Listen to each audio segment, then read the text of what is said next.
My sister told everyone that I had been fired from the hospital for theft. Then that same sister was lying on my operating table. She stole from the hospital. My sister Emily said those words in front of my entire family. 40 people were standing in the backyard. My parents were listening. My relatives were listening. And within minutes my entire life changed. My father threw me out of the house. My mother stopped answering my calls for 6 years. Everyone believed I was a thief. Then 6 years later, one night the emergency room doors opened. A woman was rushed inside, badly injured. I picked up the file. I read the name.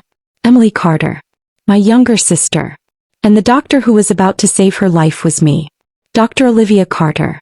My name is Olivia Carter. I am 34 years old. I am a trauma surgeon at a major hospital in Chicago. My colleagues say I stay calm when situations become difficult. Patients' families say I give them hope when they have none left. But 6 years ago, I was just a daughter who had been abandoned by her own family. My sister Emily. 29 years old. The family favorite. She had a way of making everyone like her. Her smile. Her confidence. The way she talked. My mom always said, Emily has something special about her. Me. I was the one who worked hard. The one who stayed quiet. The one who solved her own problems. My father Robert Carter. 61 years old. Owner of an insurance business. To him, family reputation was everything. If the neighbors were happy, he was happy. If the family's image was damaged, he became furious. My mother Linda. 58 years old. A gentle woman. But she always avoided conflict. And sometimes staying silent is also a choice. I still remember that day. It was our family reunion. Dad had set up a large projector in the backyard. Old family pictures were playing on the screen. Children were running around. Burgers were cooking on the grill. For the first time in years, I actually felt happy. Then Emily walked toward me. She had her phone in her hand.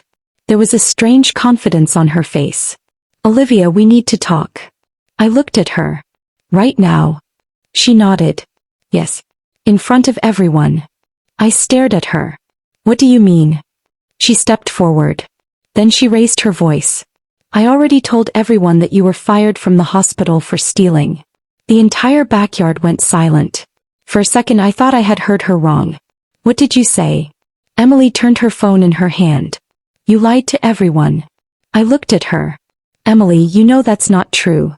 She smiled. Then why was there an investigation?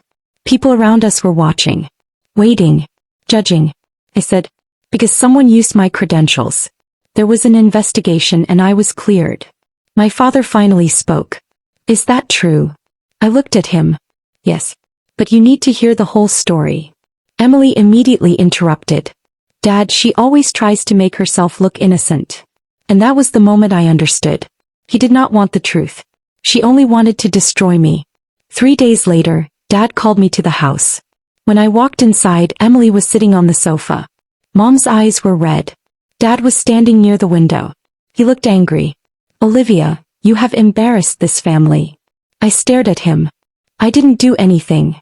Emily looked at me. We all know what you are. I took a step closer. You know what I am? She stayed silent. Dad raised his hand. Enough. Then he said the words I would never forget. Leave this house. I looked at Mom. Just once.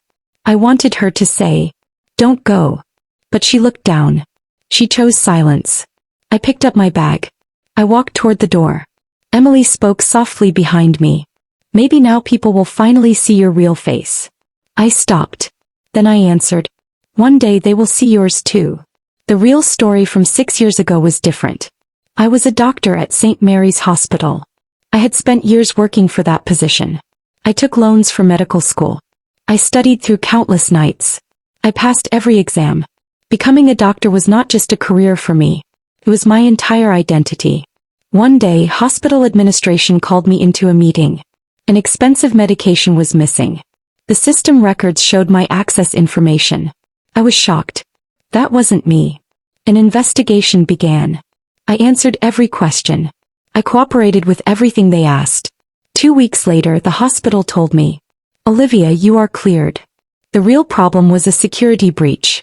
Someone had used my login. I was never fired. But Emily took only one part of the story. and she turned it into a crime in front of everyone. If this story touched your heart, take a moment to like this video and subscribe for more powerful stories of family, betrayal, forgiveness, and life lessons. Your support means a lot to us, and we truly appreciate you being here until the end. Thank you for watching, and we'll see you in the next story.